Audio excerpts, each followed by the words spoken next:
Hello, I'm Dr. Paul Riley and I would like to give you a brief overview of my portfolio of cruise ship talks. But first, a little about myself.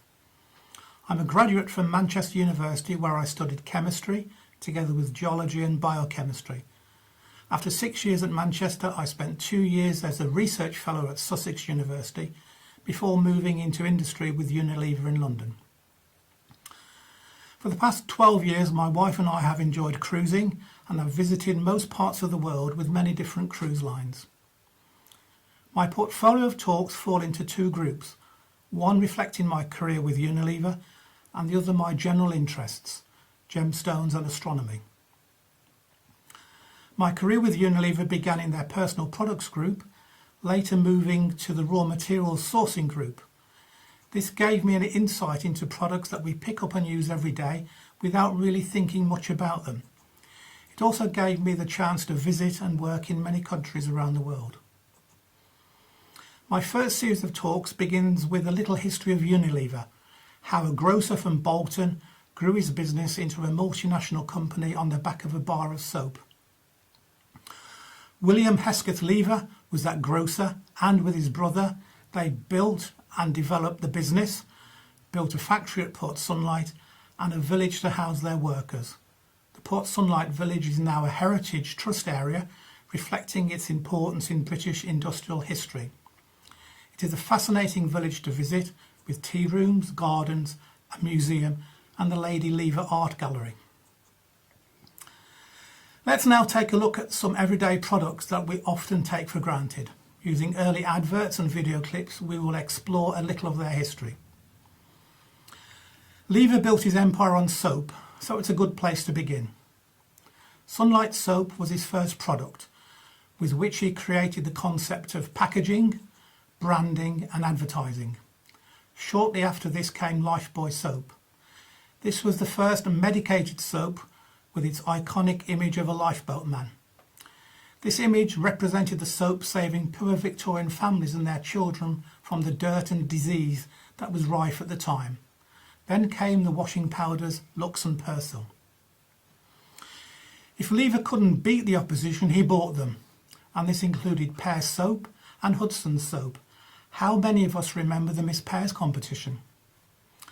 Much later, Lever's empires grew to include many other everyday products, including tea, frozen foods, sausages and ice cream.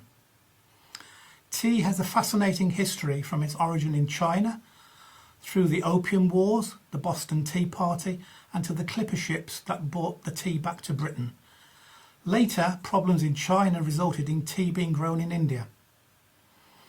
Catherine of Braganza is credited with the introduction of tea drinking into England, and the Duchess of Bedford is remembered for introducing afternoon tea. Finally, we will take a look at the invention of the teacup and tea bag, the history of some of the major tea brands, including Brooke Bond, Lipton, Typhoo and Tetley. If you're not a great fan of tea, no problem, we can take a look at the history of coffee. First discovered by a young goat herder, it had a turbulent history before the development of some of the major brands like Maxwell House, which took its name from the hotel where it was first served. If tea or coffee is not your forte, then we can explore the history of the fizzy drinks business, which can be traced back to an experiment performed by Joseph Priestley in 1767.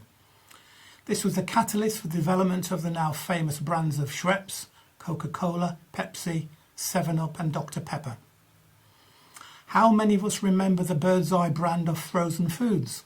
Clarence Birdseye founded the frozen foods business after watching the Inuits freeze fish, and, as they say, the rest is history.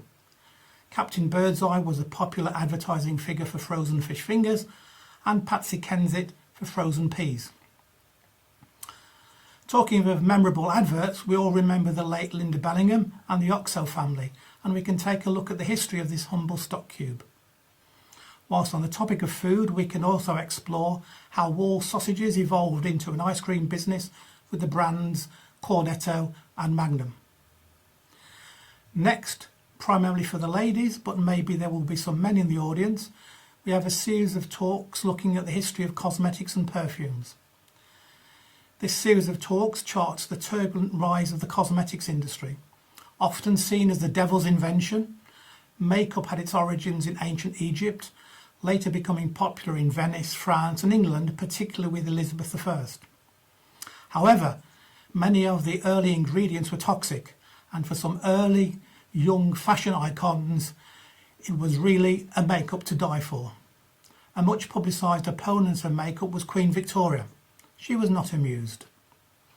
In their kitchen, Tom Lyle Williams sat and watched his sister make mascara from Sutton Vaseline. He thought he could do better. His sister was named Mabel. He went on to set up the Maybelline company. There was an unusual use of mascara. Wallace Carothers had invented nylon. However, with wartime restrictions in nylon stockings, ladies used mascara to draw a pencil line on the back of their legs to imitate them. Lipstick had an up and down history, often seen fit for use by actresses and prostitutes. However, with the advent of the film industry and screen actresses such as Clara Bow wearing heavy makeup, its use rose dramatically. It was commercialised by Helena Rubinstein, Max Factor and Elizabeth Arden. The invention of the push-up lipstick tube made it much easier for women to use and carry in their handbags. Moving on to perfumes, Coco Chanel was obsessed with number 5.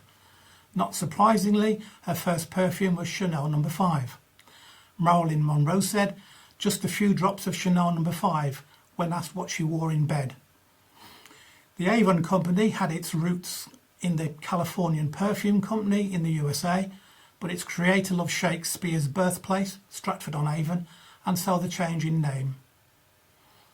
Estée Lauder became famous with Youth Dew and Elizabeth Arden with Bluegrass. The iconic Cologne 4711 takes its name from the house number where it was created. For the males in the audience, the iconic aftershave was Old Spice, named after the family's spice jug. There are a couple of other products that we use daily, but perhaps we don't think of them as cosmetics. These are deodorants and the tube of toothpaste. Deodorants have a long and amusing history. Way back in history, people believed that men's armpits smelled like a goat. Mum was one of the first deodorants, and Right Guard the first aerosol product. Did you know that deodorants are evaluated by female armpit sniffers? Once a taboo subject, female armpits could now be talked about and even exposed with sleeveless dresses. Women's skin became more exposed, particularly with Coco Chanel returning from holiday with a suntan. The stage was now set for the introduction of the bikini. So what about the humble toothpaste? The Egyptian Hessi Ray was the first dentist, and early ideas about tooth decay invoked a worm that lived inside the tooth. Later, Pierre Fauchard, the great French dentist, recommended urine as a mouthwash as a remedy for tooth decay. How many of us remember the colourful Gibbs tins, Pepsodent toothpaste, Gibbs SR, Britain's first TV advert, and Signal, the world's first striped toothpaste? Moving on to astronomy. Looking up at a clear night sky, we have all at some time wondered, how did it all begin and how will it end? With wonderful images and video clips from NASA and the International Space Station, this series of talks traces the current ideas on the origin, evolution and fate of the Earth and the universe. I begin with our place in the universe. How did the early astronomers, together with the invention of the telescope, begin to understand planet Earth's position in the universe? Next, how did it all begin? The history of the Big Bang, the origin of the universe, and how all the elements responsible for life and the world we live in were formed. Following this, we have the solar system, a grand visual tour of our solar system, again with images from NASA, the International Space Station, the Voyager missions and the Hubble telescope. And on to keeping us safe. How Earth evolved to support life. Earth is just in the right position to nurture life, the Goldilocks zone, not too hot and not too cold. Then a simple look at some of the more exotic structures that astronomers have found in our universe. White dwarfs, neutron stars, pulsars and black holes. And finally we must include the Northern Lights, the history and origins of this beautiful natural light display seen close to the North and South Poles, with images taken from the International Space Station. A new talk added to my portfolio is exclusively about Norway's myths and fjords, including trolls, national gemstones and the scenic waterfalls of the fjords. Next is a series of talks on gemstones. We will look at how the common and uncommon gemstones are produced in the earth before they are cut and polished. Following on from this, we will discuss some of the more famous gems and the stories behind them.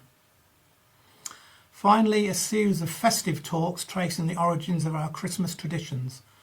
First, Christmas itself, the traditions of holly, ivy, Christmas lights, and of course how Queen Victoria and Albert popularised Christmas trees and the giving of presents.